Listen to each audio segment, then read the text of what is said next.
హైదరాబాద్ లో కన్సల్టేషన్ మరియు 3,500 రూపాయల colour Doppler test Avis hospitals లో ఉచితంగా పొందండి. నమస్తే కళ్యాణ్ గారు. నమస్తే. కళ్యాణ్ గారు, రాజేశ్వరి అనే ఒక ఆవిడ మనకి మెయిల్ చేశారండి. వాళ్ళకి పుట్టిన ఆడపిల్లలకి సంబంధించి ఒక చిన్న ఇష్యూ, దాన్ని ఎలా సార్ట్ అవుట్ చేసుకోవాలో తనకు అర్థం కావట్లేదు. కొంచెం డెలికేట్ గా అనిపించింది. ఒకసారి రాజేశ్వరి గారు కాల్ చేస్తానండి.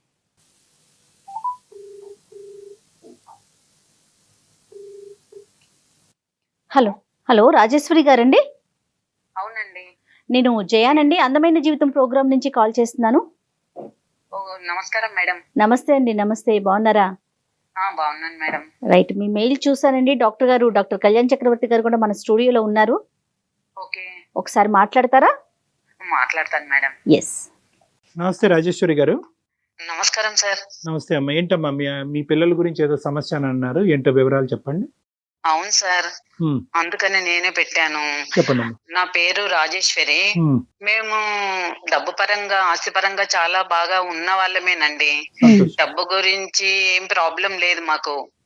కాకపోతే మాకు పిల్లలు లేరని ఒక కొంచెం చాలా బాధగా ఉండేది. నాకు చాలా రోజుల వరకు పిల్లలు అవ్వలేదు. పిల్లలు లేకపోతే ఒక ఆడదాని బాధ ఎలా ఉంటదో అర్థం చేసుకుంటారు. నాకు అందరు అలా ఫంక్షన్స్ కి వెళ్ళినా, ఎక్కడ వెళ్ళినా అలా అందరు చాలా మాటలు అనేవాళ్ళు. నేను చాలా బాధపడేదాన్ని. అయితే అంతలో మా రిలేటివ్స్ ఒక అతను ఉంటే, ఇట్లా నేను ఒక పాపనో బాబునో తీసుకోవాలనుకుంటున్నాను, దత్తత తీసుకోవాలనుకుంటున్నాను, నాకు కావాలి అని నేను చెప్పాను వాళ్ళకి. కొన్నాళ్ళ తర్వాత ఏం చెప్పారంటే, ఇలా ఒక ఆవిడ ఉంది, వాళ్ళకి పాప పుట్టింది, వాళ్ళు చూసుకోలేని పరిస్థితి, చాలా గరీబోలు, ఆమె నీకు ఇచ్చేస్తానంటుంది, ఇక్కడ బాగా డబ్బు ఉంది, ఆస్తి అంత బాగుంది, ఆమె పాప సుఖపడుతుంది, నేను పెంచుకోలేను, నేను వాళ్ళ ఇంట్లో అయితే మా పాప జీవితం బాగుంటుంది అన్ని తనే అందండి. శ్యామల తన పేరు, శ్యామల, అన్ని తనే అంది. తీసుకొని వచ్చాడండి తను. అలా అంటే సరే అని నేను కొన్ని కండిషన్స్ పెడతా శ్యామల, దానికి నువ్వు ఓకే అంటే నేను తీసుకుంటాను అని కూడా చెప్పానండి ముందే నేను. మీరు ఈ పాపని ఇప్పుడు ఇస్తున్నారు ఇక్కడ, నాకు ఇతనికి మీకు తప్ప ఇంకో వ్యక్తికి తెలియద్దు. మీరు ఇచ్చేసి తర్వాత మీరు ఇక్కడికి రావద్దు. మీరు ఇప్పుడు ఇచ్చినప్పుడు మీ పాప అనే సంగతి మీరు మర్చిపోవాలి. ఎందుకంటే నాకు పిల్లలంటే చాలా ఇష్టం. నేను పాప కావాలని ఎంత ఇదితో ప్రేమతో తీసుకుంటున్నాను కదా. నువ్వు మళ్ళీ మధ్య మధ్యన వస్తే చేంజ్ అయిపోతే నాకు ప్రాబ్లం అవుతుంది కదా. అందుకని నువ్వు మాత్రం రావద్దు, నేను ముందే చెప్పమ్మా ఇప్పుడు. ఎందుకంటే ఇంకో వేరే వాళ్ళకు కూడా నేను వీళ్ళకి అమ్మాయిని ఇచ్చాను అని కూడా చెప్పొద్దు. నా పాపగానే ఉండాలి. నేను మీ దగ్గర తీసుకొని పెంచుకుంటున్నాను, ఎవరికి తెలియదు. ఒప్పుకున్నారమ్మా? సార్ ఒప్పుకున్నారు సార్. ₹1,00,000 కూడా ఇచ్చాను సార్. ₹1,00,000 ఇచ్చారా? డబ్బులు ఇచ్చారు. ఇక్కడ మీ హస్బెండ్ వాళ్ళ హస్బెండ్ పాత్ర ఏంటండి? వాళ్ళకి తెలుసా అసలు ఈ విషయాలు మొత్తం? మా హస్బెండ్ నా గురించి ఇతను కూడా మాట్లాడారండి, తను ఉన్నాడు. వాళ్ళ హస్బెండ్ కూడా అంగీకరించారండి. వాళ్ళ ఇద్దరు అంగీకారంతోనే మాకు పాపనిచ్చారు. అవన్నీ కూడా అడిగానండి నేను. డబ్బులు అనే పర్స్పెక్టివ్ ఎందుకు వచ్చిందమ్మా? అంటే మీరు అనుకుని ఇచ్చారా? చాలా అంటే తనేమని చాలా పాపము గరీబోళ్ళు అంది కదా, తీసుకో అమ్మాయి ఉంచుకో, మరి తీసుకుంటావంటే తీసుకుంది తను. ₹1,00,000 కూడా ఇచ్చాను, ఇంకెవరికి చెప్పొద్దు అన్నాను. అన్నింటికి సరే అందండి. ఇంకెప్పుడు రాను నేను, ఇంకా మీ పాపనే అనుకోండి, ఇంకా నేను మళ్ళీ రానండి అన్ని చెప్పింది. ఆవిడకి ఇంకా పిల్లలు ఉన్నారండి? ఈ పాప ఒకటే పాపనంటండి.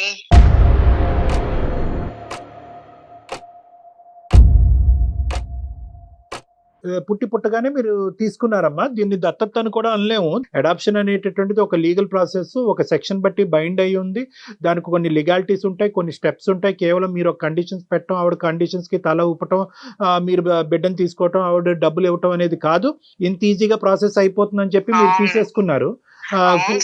నాకు పాప పిల్లలు లేరు కదా, అందులోనే ఉన్నాను నేను. పాప వస్తుంది కదా అని అవన్నీ ఆలోచించుకోలేకపోయాను నేను. అది నా తప్పే అని నేను ఇప్పుడు అనిపిస్తుంది, కానీ నాకు అప్పుడేం అర్థం కాలేదు. ఏమనిపిస్తుందమ్మా ఇప్పుడు? సమస్య ఏంటి చెప్పండి. దేని గురించి మాకు ఈమెయిల్ పంపించారు? ఇప్పుడు 14 years అయింది పాప. రోజు స్కూల్కి వెళ్తుంది. స్కూల్కి వెళ్తే ఈవిడ రోజు స్కూల్ దగ్గరికి ఎలా తెలుసుకుందో ఏంటో తెలియదు. ఆ శ్యామల మా పాప దగ్గరకు వస్తుందంటండి.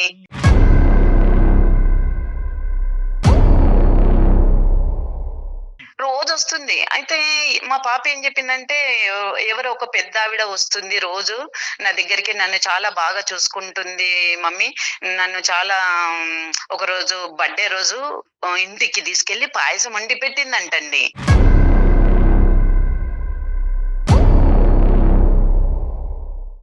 పాయసం వండి పెట్టింది అంటే నాకు భయమేసింది. ఏంటి ఇంటికి తీసుకెళ్ళి పాయసం వండి పెట్టే ఆవిడ అసలు ఎవరు అని నాకు డౌట్ వచ్చి, నేను ఒక రోజు కార్‌లో తీసుకొని నేనే డ్రాప్ చేస్తా ఈ స్కూల్ దగ్గర అని వెళ్ళానండి. వెళ్ళినప్పుడు నేను పక్క నుండి చూశాను, వచ్చింది. తను శ్యామలనే వచ్చిందండి. పక్కన చెట్టు చాటు నిల్చొని చూస్తుంది. మీరు గుర్తుపట్టారమ్మా? ఇన్ని సంవత్సరాల తర్వాత మీరు గుర్తుపట్టారు ఆవిడ్ని? నేను గుర్తుపట్టానండి.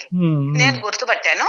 నేను ఇంకా తర్వాత తనకి ఇంటికొచ్చాక ఊరికే ఆలోచించి నాకు టెన్షన్ అయిపోయిందండి. ఎందుకంటే తను పుట్టగానే ఇచ్చేసింది గానీ, నేను 14 సంవత్సరాలు పెంచుకున్నాను గదా సార్. కానీ పాప అలా ముక్కు మొహం తెలియని వాళ్ళ ఇంటికి ఎలా వెళ్ళిందమ్మా? 14 సంవత్సరాల ఆడపిల్ల అంటే పాపకి ఇంటెలెక్చువల్ ఎబిలిటీస్ ఐక్యూ ఉన్నదా? కొద్ది తెలివితేటలో ఆలోచన శక్తి ఉందా మీ అమ్మాయి? లేదంటే అమాయకురాలా? అంత ముక్కు మొహం తెలియని వాళ్ళ ఇంటికి వెళ్ళి పాయసం తింటాం ఏంటి? అదే చాలా రోజుల తర్వాత రోజు ప్రతిరోజు అలా అయిందా? ఒక రోజులో వెళ్ళలేదు కదా సార్. రోజు ఈ స్కూల్ కి వచ్చి మాట్లాడి చేసి అలా ఎన్ని రోజులు ఆ పరిచయం తర్వాత మీకు వచ్చి చెప్పింది రాజేశ్వరి గారు అమ్మాయి? ఎన్ని రోజులు? చాలా రోజుల నుండి చాలా రోజులు వస్తుంది కానీ పాప చెప్పలేదు. ఫైనల్ గా మీకు చెప్పింది. చెప్పేటప్పటికి మీరు చెక్ చేయడానికి వెళ్ళారు, ఈవిడ చెట్టు చాటున ఉంది ఆవిడే అని మీరు గమనించారు. ఆమె పాయసం తిన్నాక బర్త్‌డే రోజు పాయసం పెట్టింది కదా ఇంటికి తీసుకెళ్ళి, అప్పుడు చెప్పింది పాప. రోజు ఇలా చాలా రోజుల నుండి ఇలా వస్తుంది, చాలా మంచి ఆవిడ, చాలా బాగా చూసుకుంటుంది, నాకు బర్త్‌డే అని ఇంటికి తీసుకెళ్లి పాయసం పెట్టిందంటే నాకు భయం వేసిందండి. ఆవిడతో మాట్లాడారా మీరు, శ్యామలతో? మాట్లాడాను. ఏమంటారు ఆవిడ? ఫోన్ చేశాను. ఏమమ్మా ఏంటండి ఇలా చేశారు అని అంది ఫోను. అవును, ఇన్ని సంవత్సరాల తర్వాత చేశాను అంటున్నారు, ఇన్ని సంవత్సరాల తర్వాత పాప ఎలా గుర్తుకొచ్చింది, స్కూల్ కి ఎందుకు వస్తున్నావు, ఫస్ట్ నీకు నేను అడిగాను అన్ని, నువ్వు నాకు ఇచ్చిన తర్వాత మళ్ళీ నువ్వు పాపని మర్చిపోవాలి అని చెప్పాను, అన్నిటికీ ఓకే అన్నావు, నువ్వు అన్నిటికీ ఓకే అని ఇప్పుడు ఎన్ని సంవత్సరాల తర్వాత ఈ స్కూల్ కి వచ్చి కలిస్తే నా పాప ఇప్పుడు ఒకవేళ ఆమె నా కూతురువే అని ఒకవేళ చెప్పేసింది అనుకో, నేను తట్టుకోగలనా డాక్టర్ గారు? ఇప్పుడు వరకు చెప్పలేదమ్మా, ఇంకా ఆ విషయం చెప్పలేదంట?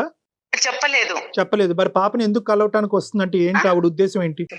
వాళ్ళకి పిల్లలు లేరంట, ఇంకా తర్వాత పిల్లలు పుట్టలేదంట.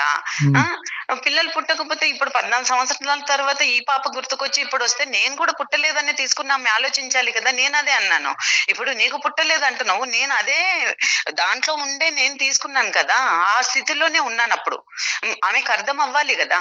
అంటే అర్థం అవ్వాలి అంటే ఒకటి రాజేశ్వర్ గారు, ఈ రోజు అక్కడ శ్యామల గారు ఇప్పుడు కాల్లో లేరు కాబట్టి నేను ముందే చెప్తున్నాను, మనిషికి పరిస్థితులు, మనస్తత్వాలు, ఆలోచనలు, పరిస్థితులు అన్ని మారచ్చు, టైంతో పాటు మారచ్చు. అప్పుడు డబ్బులు లేక బిడ్డను చూసుకోలేక మీకు ఇచ్చింది, ఇప్పుడు ఉన్న పోషించేటటువంటి పొజిషన్ లో వచ్చింది కాబట్టి ఇప్పుడు కావాలి అనుకుంటుంది. నెంబర్ 1. అప్పుడు ఏంటంటే ఒక సిరీస్ లో పిల్లలు గంటానేమో ఒక బిడ్డని ఇస్తే కనుక ఆర్థికంగా నేను లాభం పొందుతాను, రేపొద్దున వేరే బిడ్డ వస్తే నా బిడ్డ వస్తుంది అనే ఉద్దేశంతో ఉండుండొచ్చు, లేదంటే అప్పుడు డిప్రెషన్ లో ఉండొచ్చు, ఒక బాధలో ఉండుండొచ్చు. ఇప్పుడు ఆ కన్న ప్రేమ అనేటటువంటిది మళ్ళీ గుర్తొచ్చి మళ్ళీ పిల్లని రావచ్చు. సో ఇలాంటి రకరకాల ఆస్పెక్ట్స్ ఉంటాయమ్మా. ఇదేదో క్రాస్ సెక్షనల్ గా ఒక ఫోటోగ్రాఫ్ లాగా చూసేటటువంటి విధంగా ఒక అడాప్షన్ ప్రాసెస్ జరగకూడదు.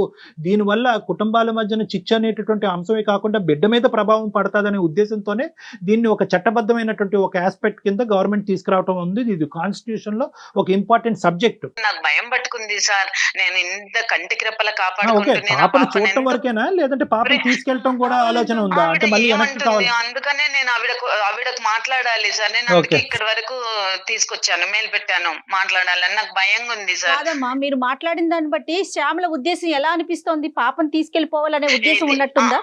అలానే అనిపిస్తుంది మేడం నాకు.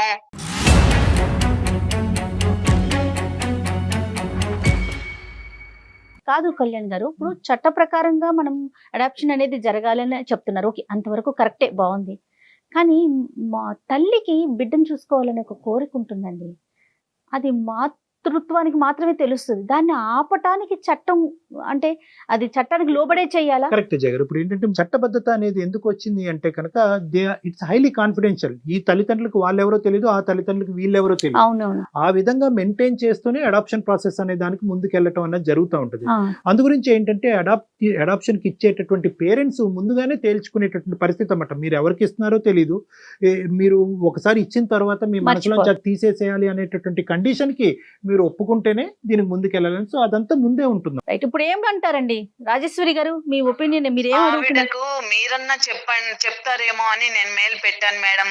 ఇలా అయితే నాకు చాలా భయంగా ఉంది. నా పాప దూరం అయితే నేను ఎలా తట్టుకోగలనండి? అంటే ఒకటమ్మా, ఇక్కడ ముందుగానే మీకు చెప్తున్నాను రాజేశ్వరి గారు, ఆవిడతో మాట్లాడక ముందే ఇక్కడ ఏంటంటే ఒకప్పుడు ఆవిడ ఒప్పుకుంటే ఆవిడకి మీరు చెప్పినట్టుగా ఆ ఉద్దేశం లేకపోతే వెల్ అండ్ గుడ్, లేదా ఆవిడకి ఇప్పటికీ ఆ ఉద్దేశం ఉంటే కనుక, అంటే తీసుకెళ్లేటటువంటి ఉద్దేశం ఉంటే కనుక మనం ఇక్కడ చేయగలిగేది కూడా ఏమీ లేదు. ఎందుకంటే కనుక ఇక్కడ చట్టరీత్యా ఆవిడే తల్లి. మీరు ఆధార్ కార్డుల్లో పేర్లు రాసుకున్నా ఏం రాసుకున్నా కూడా చట్టరీత్యా ఆవిడే తల్లి. సార్ మీరు అలా అంటే ఎలా సార్? నేను ఏం చెయ్యను? నేను ఆ పాప కావాలని తను ఇష్టపూర్వకంగా ఇచ్చింది నాకు.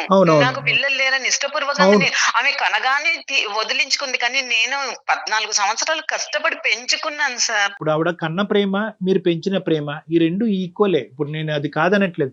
ఆవిడ కొద్దిగా మనం రియలైజేషన్ వచ్చేటటువంటి విధంగా మనం మాట్లాడొచ్చు. కానీ నేను ఫస్ట్ ఎప్పుడు కూడా చట్టం గురించి మాట్లాడుతున్నాను. ఎందుకంటే ఈ రోజు మేము మాట్లాడేసి అమ్మ నీ దారి నీది, నీ దారి నీది అని చెప్పి ఇక్కడికి వదిలేయచ్చు. కానీ రేపొద్దున మళ్ళీ ఇదే సిచ్యువేషన్ పునరావృతం అవుతే ఇక్కడ మీరు కోరుకోవటం ఒకటే కాదు, ఇప్పుడు ఆ పాప మీద పడేటటువంటి మానసికపరమైన ఒత్తిడి కూడా ఇక్కడ మనం పరిగణలోకి తీసుకోవాలి. 14 సంవత్సరాలు ఒక ఆడపిల్ల ఈ రోజు నా తల్లి ఈవిడ కాదు ఆవిడే నా తల్లి అనేటటువంటి ఒక డైలమా సిచ్యువేషన్ మీరు చేసినటువంటి పొరపాటు వల్ల ఆ అమ్మాయి మానసిక పరిస్థితి ఎలా ఉండబోతుంది, ఆ అమ్మాయి మనసు మీద ఎటువంటి గాయం పడబోతుంది అనేది కూడా మనం ఆలోచించుకోవాలి. ఇక్కడ కేవలం నువ్వు ఇచ్చేవి నేను తీసుకున్నాను ఇప్పుడు మళ్ళీ అడిగితే ఎలా అనేది ఒకటే కాదు, ఆ పాప మీద పడే ప్రభావం కూడా మనం చూడాలి.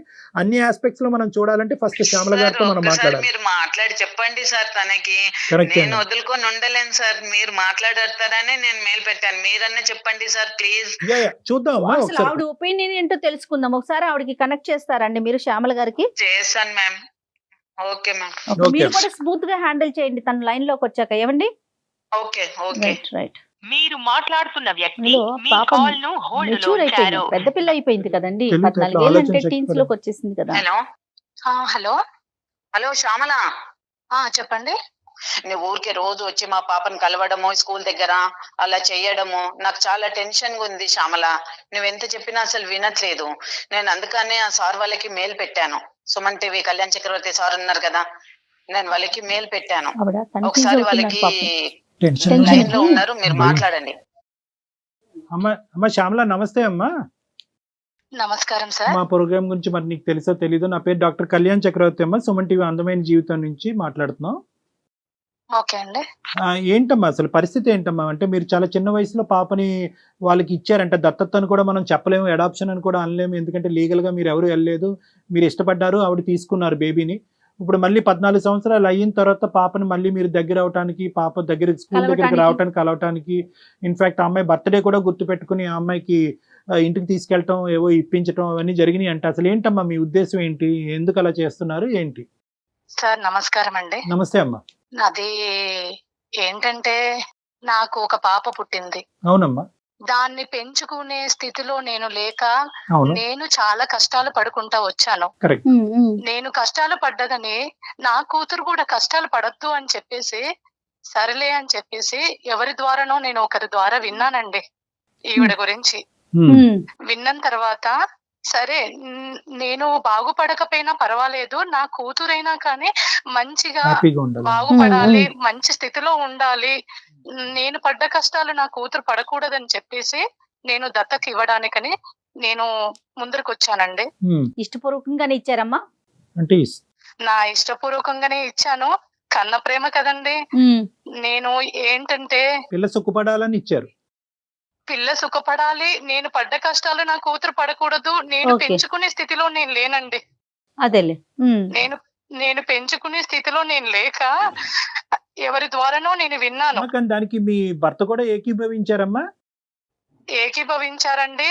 ఇప్పుడు ఏంటంటే మొదటి ఆడపిల్ల పుట్టిన తర్వాత నాకు మళ్ళీ ఆ పాపని నేను దత్తతకి ఇచ్చిన తర్వాత అండి నాకు పిల్లలు పుట్టలేదు.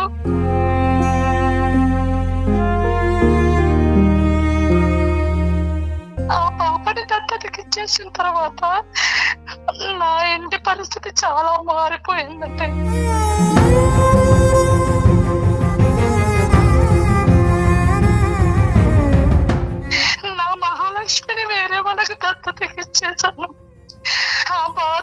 ఏంటో నాకు ఇప్పుడు తెలుస్తుందండి.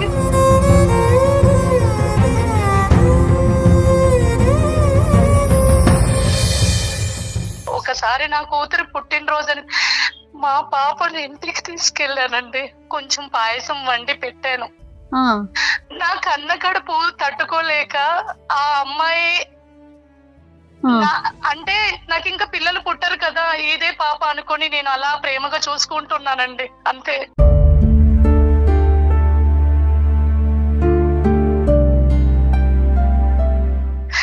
శ్యామల, నువ్వు ఇచ్చేసిన తర్వాత అలా అంటే ఎలా చెప్పు శ్యామల. నువ్వు ఆ రోజు నీకు అన్నాను కదా, వద్దు నాకు కూడా లేకనే కదా తీసుకున్నాను అని. ఇప్పుడు ఆ బాధ నాకు కూడా ఉంటుంది కదా. నువ్వు కనగానే నా చేతిలో పెట్టేసి వెళ్ళావు, కానీ నేను కంటికి రెప్పల 14 సంవత్సరాలు చూసుకున్న పాపని ఇప్పుడు నువ్వు వెతికెళ్ళిపోతావని నాకు ఎంత టెన్షన్ ఉంది తెలుసా.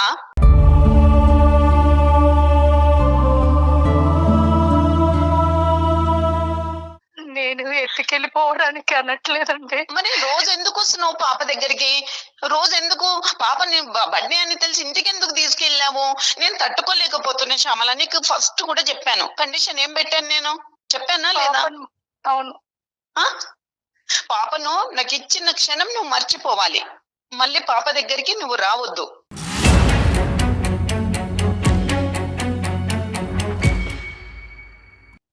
నువ్వు ఇంకా మూడో మనిషికి కూడా చెప్పొద్దు నువ్వు నాకు ఇచ్చానని.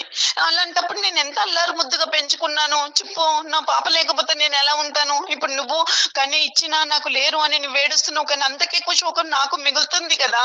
నేను ఎలా ఇచ్చేస్తాను శ్యామల?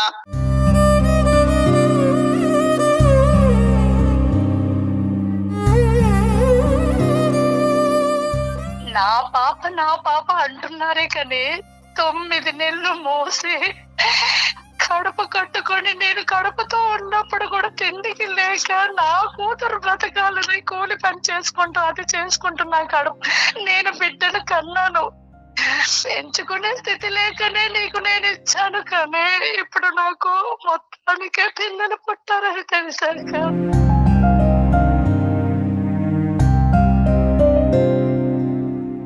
పెంచుకునే స్థితి లేక నీ పాప భవిష్యత్తు గురించి ఆలోచించి నాకు ఇచ్చావు కదా.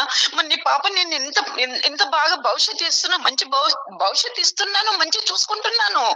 నువ్వు పెంచే స్థితి లేదని నాకు ఇచ్చావు, ఇప్పుడు మళ్ళీ లాక్కోవడానికి ఎందుకు చూస్తున్నావు?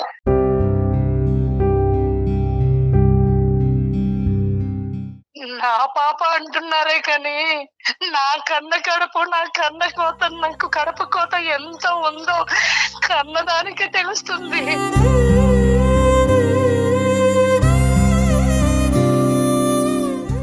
అదే శోకాన్ని నాకు మిగిలిస్తావా శ్యామల?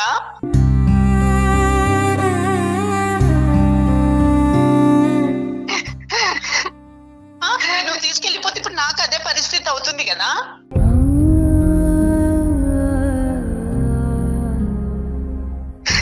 వాళ్ళిద్దరి గురించి మాట్లాడుకుంటున్నారు, నా పిల్ల మనసు ఏంటనేది ఆలోచించలేకపోతున్నారు. తనంత కన్ఫ్యూజ్ అవుతుంది కదా. గుర్తుకొస్తుంది, 14 సంవత్సరాల తర్వాత గుర్తుకొస్తుందా శ్యామల?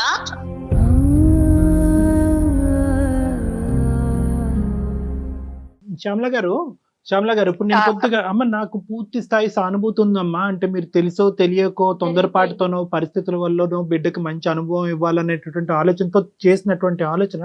నేను రోజు వెళ్ళి అక్కడ చూస్తున్నాను, ఒకసారి ఇంటికి తీసుకెళ్ళాను, ఇది ఇక్కడతోనా? రేపొద్దున పాప వచ్చి నువ్వు ఎదుర్కొంటే ఎవరు ఆంటీ నువ్వు ఎందుకు నాకు ఇవన్నీ చేస్తున్నావు, నీకు నాకు సంబంధం ఏంటి అనేది ఇప్పుడు అడిగిందో లేదో నాకు తెలియదు, కానీ రానున్న రోజుల్లో అడిగితే కనుక నేను నీ కన్న తల్లి అని చెప్పకుండా ఉండగలిగేటటువంటి పొజిషన్లో మీరు ఉన్నారా? ఇది చూడటం వరకే ఆగుతుందా?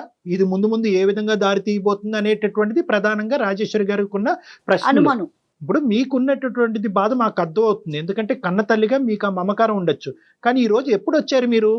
అప్పుడు ఎందుకు వాగ్దానం చేశారు? ఇప్పుడు ఎందుకు వచ్చారు? మీకు పిల్లలు కనట్లేదు కాబట్టి ఇప్పుడు మీరు పోషించేటటువంటి పొజిషన్ లోకి మీరు వచ్చారు కాబట్టి ఇప్పుడు ప్రత్యక్షం అయ్యారు. మీకు పిల్లలు పుట్టుంటే కనుక ఈ రోజు ఈ కన్న ప్రేమ గుర్తొచ్చి ఉండేదా? తప్పుగా అనుకోకండి సార్ కదా డాక్టర్ గారు, నిజమే కదండి. వస్తుండేనా అండి? మళ్ళీ ఆవిడ అప్పుడు చూసే పరిస్థితి లేదని ఇచ్చేసింది, ఇప్పుడు చూసే పరిస్థితి ఉందని పాపం చూసే పరిస్థితి ఒకటే కాదు, పిల్లలు పుట్టరు అనేటటువంటి ఉద్దేశం నాకు ఇంకా మళ్ళీ నేను తల్లి అయ్యేటటువంటి ఉద్దేశం అదృష్టం అవకాశం నాకు లేదు. ఈ అమ్మాయి నా బిడ్డ కాబట్టి అనే ఉద్దేశంతో ఈరోజు 14 సంవత్సరాల తర్వాత మీరు ప్రత్యక్షం అయితే కనుక 1,00,000 ప్రశ్నలు ఈరోజు ఆవిర్భావం అవుతాయండి. ఒకటి, ఈవిడ పరిస్థితి ఏంటి? ఆ అమ్మాయికి అంత కంటికి రెప్పలా కాపాడుకుంది. ఈ రోజు రాజేశ్వరి గారు ఎంత బాగా ఆ పిల్లని పెంచిందో అన్నది మీ కళ్ళతో మీరు చూశారు. ఎంతో ఎంతో హ్యాపీగా పాజిటివ్గా ఉంది. ఆ అమ్మాయికి మీరు ఏమని మిమ్మల్ని ఇంట్రడ్యూస్ చేసుకోబోతున్నారు? నెంబర్ 1. నెంబర్ 2, ఒకప్పుడు పొరపాటున మీ ఇమోషన్స్ ద్వారా మీరు ఏదైనా చెప్పకూడదు ఏదైనా ఆ పిల్లకి చెప్తే కనుక ఆ అమ్మాయి మెంటల్ పరిస్థితి ఏమవబోతుంది? ఎందుకంటే అడాప్షన్ సీక్వెన్స్లో ఇది చాలా ఇంపార్టెంట్. ఎట్టి పరిస్థితిలో కూడా కన్నటువంటి తల్లిదండ్రులు ఈ బిడ్డకి ఎప్పుడు కూడా జీవితంలో ఎక్కడ కూడా వాళ్ళు కనిపించకుండా ఉంటారమ్మా. ఎందుకంటే తెలియదు అది ఈ పేరెంట్స్ ఎవరు ఆ పేరెంట్స్ అన్నది ఎవరికి తెలియదు. సో ఇటువంటి పరిస్థితులకి సమాధానం మీ దగ్గర ఉందా శ్యామల గారు? అయ్యా, నాకు తెలిసి తెలియకో నేను తప్పు చేశానయ్యా. నేను చేశాను, కానీ నాకు పెంచుకునే స్తోమత లేక నేను అప్పుడు ఇచ్చేసాను. అది నేను దానికి కూడా ఒప్పుకుంటున్నాను. కానీ ఇప్పుడు నాకు పిల్లలే పుట్టరని తెలిసిన తర్వాత అయ్యో ఆ పిల్లని చూసుకుంటాను అనే ఒక ఆలోచన నాకు ఇస్తాడనేమో నమ్మకం అనేది కలిగి నేను ఇలా అమ్మాయి మీద ప్రేమ పెంచుకున్నానండి. నేను ఏంటమ్మా మళ్ళీ తిరిగి ఇవ్వాలా? అది మీకు ఎలా అనిపిస్తే చూడండి సార్ ఎలా మాట్లాడుతుంది చూడండి డాక్టర్ గారు. ఇన్ని సంవత్సరాల తర్వాత మళ్ళీ ఇస్తారేమో అనుకొని తిరుగుతున్నానంటే ఎలా ఇచ్చేస్తారండి? ఇద్దరు చెప్పండి, మీరే చెప్పండి. మాట్లాడుకుంటున్నారు, శ్యామల గారు అండ్ రాజేశ్వరి గారు మీరే మాట్లాడుకుంటున్నారు. మధ్యలో ఒక వ్యక్తి ఉంది. అమ్మాయికి 14 ఏళ్ళు వచ్చినాయి. ఆ పిల్ల మనసు గురించి మీరు ఆలోచించట్లేదు ఇద్దరు కూడాను. ఈ రోజు ఆ అమ్మాయి కంప్లీట్ గా మానసికంగా విరిగిపోతుంది. ఇలాగ ఇద్దరు తల్లులు ఉన్నారు నాకు, ఆ ఇద్దరు తల్లిలు ఇద్దరు కొట్టుకుంటున్నారంటే ఆ అంశాన్ని ఎవరు పరిగణలోకి తీసుకోకుండా మాట్లాడుతున్నారు. ఒకటి, కూతురికి నేను కన్న తల్లిని కాదని తెలిసి నేను ఎలా భరించాలి సార్? చెప్పండి డాక్టర్ గారు, నేను ఎలా భరించాలి? అమ్మ ఇది ఒకటి రాజేశ్వరి గారు, ఇక్కడ ఏంటంటే ఇది ఒక సున్నితంగా వ్యవహరించవలసినటువంటి అంశం. ఇక్కడ కఠినంగా వ్యవహరించలేము. ఎందుకంటే ఇక్కడ లీగల్ ఆస్పెక్ట్స్ లీగల్ బ్యాకింగ్ అన్నది లేదు. ఇప్పటికీ కూడా ఆవిడ కన్న తల్లి అయితే కనుక ఆవిడ బిడ్డే ఈ బిడ్డ, మీ దగ్గర మాత్రం యువర్ జస్ట్ గార్డియన్ అంతే ఇక్కడ. సో ఇక్కడ నేను చెప్పేది ఏంటంటే ఇది వినండి నేను రాజేశ్వరి గారు ఇది మీకు చెప్పేటటువంటి పాయింట్ నేను ఇంకా శ్యామల గారు చెప్పలేదు. శ్యామల గారు ఇక్కడ ఇది చాలా డెలికేట్ ఇష్యూ అన్నాను. దీన్ని హ్యూమన్ యాంగిల్లోని లీగల్ యాంగిల్లోని అన్ని యాంగిల్స్లోని మనం చూడవలసినటువంటి అవసరం ఉంది. ఈ రోజు ఒక్కసారి కూర్చొని ఆలోచించండి. ఈ రోజు ఏ పొజిషన్లో ఈ రోజు మళ్ళీ మీ పిల్ల దగ్గరికి వచ్చారు?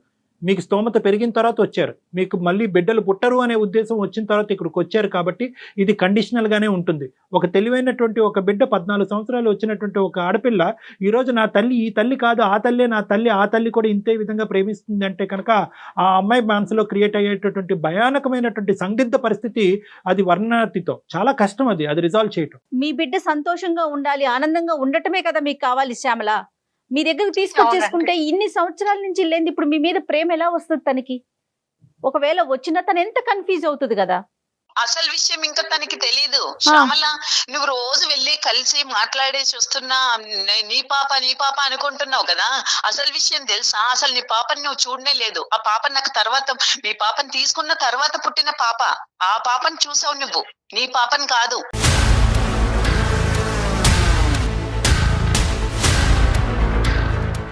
ఏంటండి రాజేశ్వరి గారు? ఈవిడ రోజు చూస్తున్న పాప తన బిడ్డ కాదండి మేడం. నాకు తర్వాత 1 year తర్వాత ఇంకో పాప కలిగింది కదా, ఇంకో సంతానం కలిగింది, ఇంకో పాప. ఆ పాపని తిను కలుస్తుంది ఈవిడ పాప అనుకోని.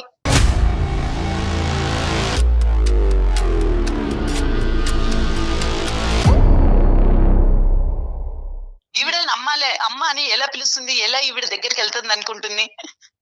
ఈవిడ నాకు చెప్పకుండా పాప దగ్గరికి రోజు వెళ్ళి దగ్గర అవుతుంది ఎలా అనుకుందని? మేడం చెప్పండి సార్, మీరే చెప్పండి. మీరేమంటారు శ్యామల గారు? ఇప్పుడు మీరు చూసే బిడ్డ మీ బిడ్డ కాదంట.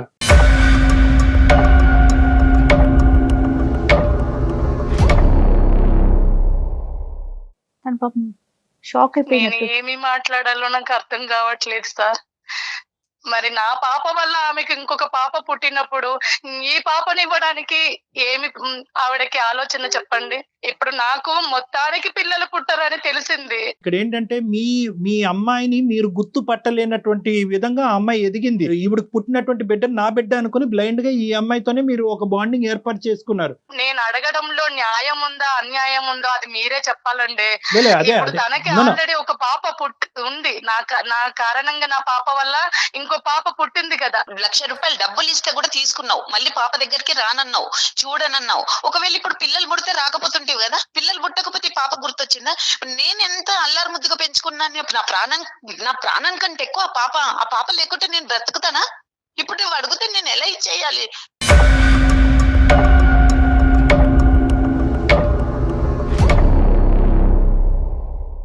ఆ పిల్ల ఎక్కువ ఈ పిల్ల తక్కువ కాదు. ఆవిడకి ఇంకో 2 పిల్లలు పుట్టినా కూడా ఈ క్షణం ఆ మొదట దత్తత తీసుకున్న ఆడపిల్లకి ఇచ్చేటటువంటి ఇంపార్టెన్స్ ఆవిడ కన్న తల్లిలాగే, పెంచిన తల్లి అయినా కూడా కన్న తల్లికి మించినటువంటి ప్రేమే ఆవిడ ఇస్తూ అలాగే పెంచుకుంటూ పోతుంది. ఇప్పటికీ కూడా వాళ్ళందరిలో కూడా ఎవరికి కూడా ఈ అమ్మాయిని దత్తత తీసుకున్నట్టు ఎవరికి తెలియదు. అర్థమైందా? ఇంకో ఆడపిల్ల ఎవరైతే పుట్టిందో ఆ బిడ్డ కూడా ఈ అమ్మాయి. కన్న తల్లికి న్యాయం ఏమి చేస్తారు సార్ మీరు? కన్న తల్లిని కదండి, నాకేంటి న్యాయం అంటే కనుక నేనేమీ చెప్పలేను. ఎందుకంటే కన్న తల్లిగా మీరు తీసుకోవాల్సిన నిర్ణయం 14 సంవత్సరాల క్రితమే తీసుకున్నారు. ఆ బిడ్డకి ఏదైతే శ్రేయస్కరమో, ఏదైతే భవిష్యత్తు అదే చేయడానికి మనం ప్రిపేర్ అవుదాం. ఆ బిడ్డని కన్ఫ్యూజన్ లోకి తీసుకెళ్ళకూడదు, ఆ బిడ్డ భవిష్యత్తు పాడు చేయకూడదు, ఆ బిడ్డని డిప్రెషన్ లోకి తీసుకెళ్ళకూడదు. అదే ప్రైమరీ ఇష్యూ. ఆ ఉద్దేశంతోనే నేను ఈ రోజు రాజేశ్వరి గారు, మీ బిడ్డ మీ దగ్గరే ఉంటుంది, మీరు పెంచుకున్న బిడ్డ మీ దగ్గరే ఉంటుంది, ఏదేమైనా కూడా ఈ సిచ్యువేషన్ కి శ్యామల గారు అడ్జస్ట్ అవడం తప్ప ఇంకో దారి లేదు అని చెప్తున్నాను. శ్యామల గారు, మీరు అవకాశం ఉంటే కళ్యాణ్ చక్రవర్తి గారిని ఒకసారి కలవండి, ఒకసారి పర్సనల్ గా మాట్లాడే ప్రయత్నం చేయండి. తప్పకుండా వస్తాను. నమస్తే అమ్మా. థ్యాంక్ యూ అమ్మా. పర్సనల్ గా వచ్చి కలిసినా కూడా మీరు కొంచెం మోటివేట్ చేస్తే తప్పకుండా శ్యామల గారి మనసు కొంచెం డైవర్ట్ అవటానికి అవకాశం. తప్పకుండా. రైట్ అండి, నమస్తే.